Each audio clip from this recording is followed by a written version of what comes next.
Spoiler ahead, ang video na ito ay naglalaman ng buong kwento at ending ng pelikula. Nagsisimula ang pelikula na natutulog si Ana sa kanyang kwarto habang gising na ang kanyang anak na si Jai.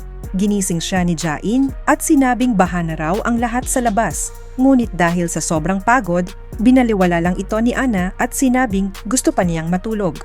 Paulit-ulit siyang kinukulit ni Jain at inaaya siyang maglaro ng diving. Kalaunan, napilitan si Ana at pumayag na sumali sa laro ng kanyang anak.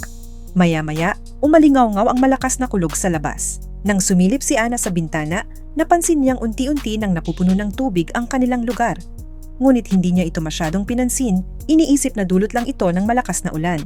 Makalipas ang ilang sandali, patuloy namang humihingi si Jai ng tablet para makapag-drawing. Sa parehong oras, tumawag ang ina ni Ana at sinabing malakas din ang ulan sa kanila. At pinayuhan siyang magluto na lang ng pagkain sa bahay dahil hindi raw healthy ang pagkain sa labas. Naiinis sa walang tigil na paalala ng kanyang ina, agad na tinapos ni Ana ang tawag.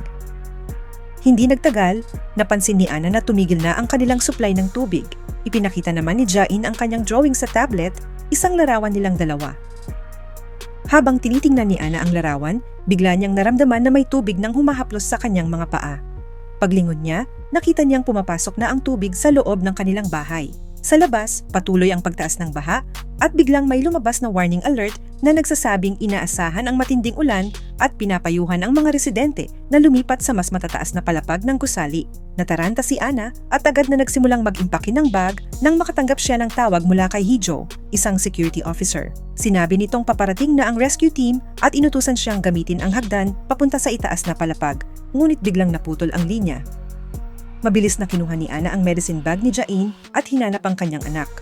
Galit si Jain dahil nasigawan siya kanina. Binuhat ni Ana ang bata sa kanyang likod at lumabas sila, ngunit laking gulat niya nang makitang lubog na sa baha ang buong gusali. Habang sumusulong sila, nakita nila ang ibang residente na naghihintay umakyat, ngunit barado ang kanilang daraanan. Kaya nagpasya si Ana na dumaan sa ibang ruta gamit ang isa pang hagdanan. Unti-unti nang naiintindihan ni Jain ang bigat ng sitwasyon, kaya sinubukan siyang pakalmahin ni Ana at nangakong maglalaan siya ng buong araw para sa kanya. Itinuro ni Jain ang mga taong tinatangay ng baha, ngunit binaliwala iyon ni Ana at nagpatuloy sa pag-akyat. Bigla nilang naabutan ang isang hagdanang barado, ngunit pilit itong inakyat ni Ana at nakasalubong ang mas marami pang residente. May ilang magulang na nagmamakaawa sa mga may-ari ng unit na papasukin ang kanilang mga anak para makagamit ng banyo. Sa sandaling iyon, nakita ni Hijo si Ana at tinawag siya, sinasabing umakyat na siya. Ngunit biglang tumakbo si Jain papasok sa isang apartment, kaya dali-daling sinundan siya ni Ana. Sa loob, nakita ni Ana ang isang napakalaking alon na papalapit sa gusali at bigla siyang binalikan ng alaala nang minsan siyang natrap sa ilalim ng tubig kasama ang kanyang asawa. Sumalpok ang dambuhalang alon sa gusali at nilubog ang buong palapag. Nagpumiglas si Ana sa ilalim ng tubig habang sinusubukang abutin ang lumulutang na medicine bag, ngunit ito'y inanod palayo. Nakahanap siya ng maliit na puwang para makahinga at desperadong naghanap sa gitna ng mga lumulutang na katawan, hanggang sa makita niya si Jain tinangkan niyang tumakas kasama ang anak, ngunit hindi niya mabuksan ang pinto. Nauubusan na siya ng hangin at unti-unti nang nawawalan ng malay. Sa huling sandali, nabasag ni Hijo ang pinto at iniligtas silang dalawa, kaya't pareho silang nakaligtas sa kapahamakan. Hinila ni Hijo palabas ng tubig si Jain at agad siyang nagsagawa ng CPR, kaya nailigtas ang buhay ng bata. Ipinakilala niya ang sarili bilang miyembro ng Personal Security Team ISA, nirecord ang rescue bilang bahagi ng protocol, at sinabihan silang kailangan nilang magpatuloy sa pag-akyat sa hagdan. Nanginginig sa takot, sinabi ni Jain kay Ana na naaalala niya ang pagbagsak ng kanilang sasakyan sa tubig at ang kanyang ama, ngunit agad siyang pinatahimik ni Ana. Ipinaliwanag ni Hijo na may asteroid na tumama sa Antarctica na naging dahilan ng pagkatunaw ng yelo at paglubog ng kalahati ng Japan sa tubig. Sinabi niyang paparating na ang isang helicopter, pero lulubog na rin ang gusali. Idinagdag pa niya na mahalaga ang papel ni Ana dahil kailangan niyang tumulong sa paglikha ng bagong mundo gamit ang AI emotion technology. Isang pananaliksik na tanging siya at ang kanyang boss lang ang may alam. Ang boss niya na si Imhian Mo ay nawawala na mula pa noong umaga. Inamin ni Ana na hindi niya lubos na nauunawaan ang emotion engine dahil ang kanyang boss ang pangunahing researcher nito. Ipinaliwanag ni Hijo na ang ibang research teams ay nagtagumpay na sa paglikha ng mga katawan ng tao na kayang magparami at lumaki, ngunit kulang pa rin ang emosyon. Biglang sinabi ni Jain na kailangan niyang gumamit ng banyo. Habang naghihintay, kinuwestiyon ni Hijo kung bakit pa nila nilagyan ng emosyon ang mga tao na maaari naman daw sana silang bigyan ng ibang katangian. Bilang halimbawa, binanggit niya ang kasakiman at sinabing kung dumating ang helicopter, tiyak na itutulak ng mga tao ang iba para lang makaligtas. Bigla na lang may tumagas na gas pipe at nagsimulang kumalat ang mga pagsabog sa buong gusali. Nagpasya si Hijo na kailangan pa nilang umakyat sa mas matataas na palapag. Nang subukan ni Ana na iabot si Jain kay Hijo, natakot ang bata at mahigpit na kumapit sa kanya.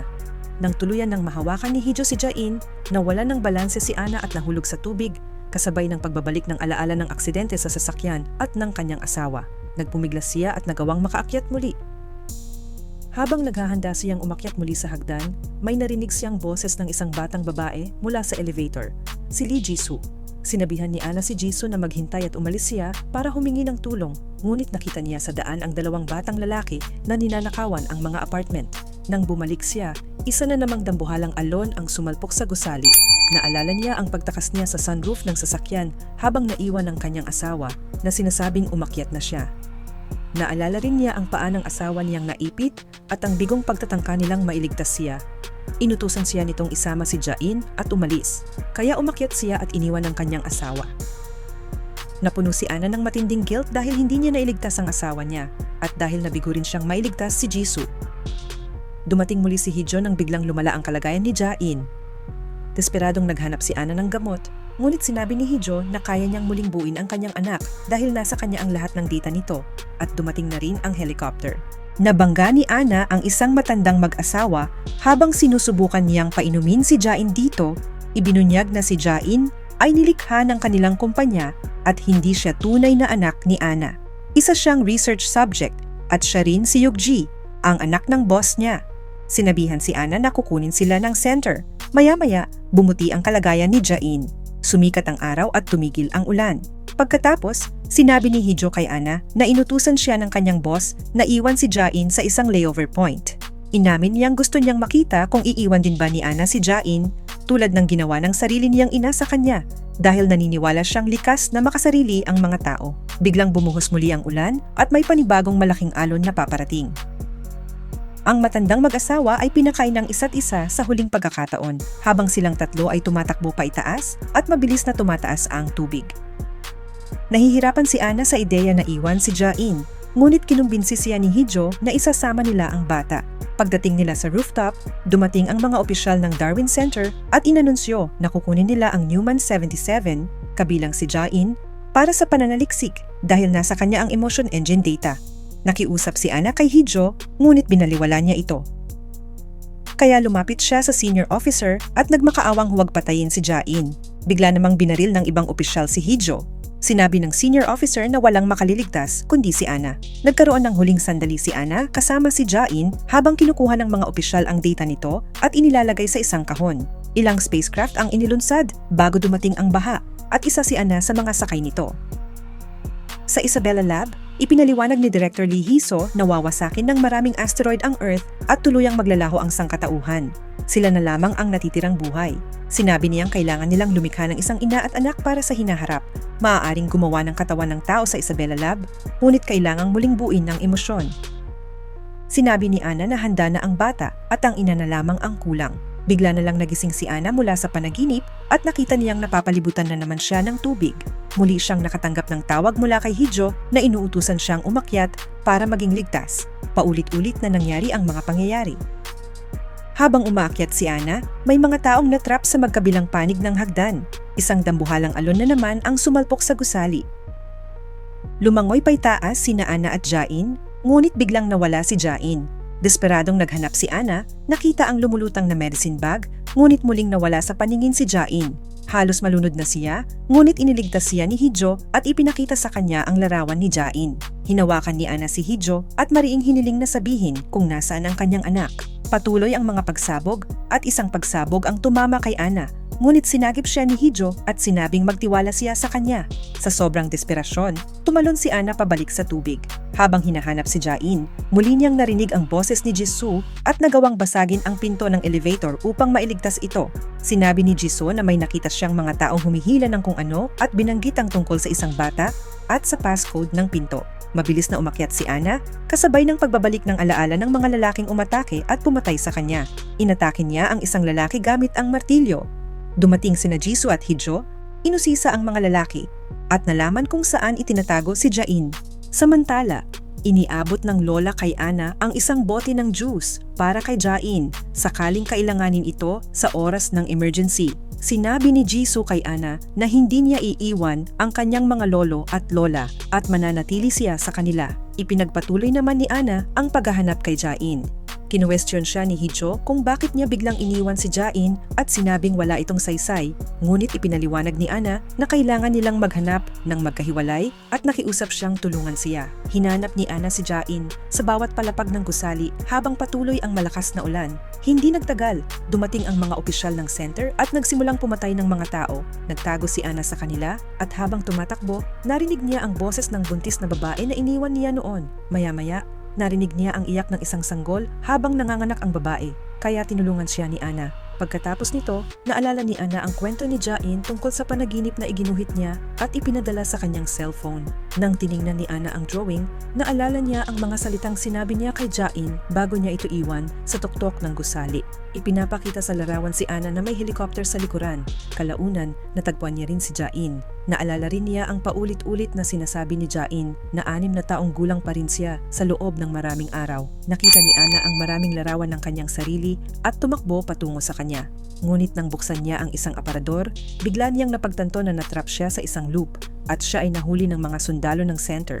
Sinabi niya kay Hijo na papatayin nila si Jain sa rooftop na hindi siya papayagang makaalis at na nagkita na sila noon. Ngunit pinigilan ng mga sundalo si Hijo na magsalita. Bigla na lang naalala ni Hijo ang lahat at inatake ang mga sundalo. Nang muntik nang patayin ng isang sundalo si Hijo, kinuha ni Ana ang baril mula sa patay na sundalo at binaril ito. Pagkatapos, tinurok ni Hijo ang antidote at nagising si Ana. Sinabi ni Ana kay Hijo na namatay na siya noon at na maraming beses na nilang napag-usapan ito.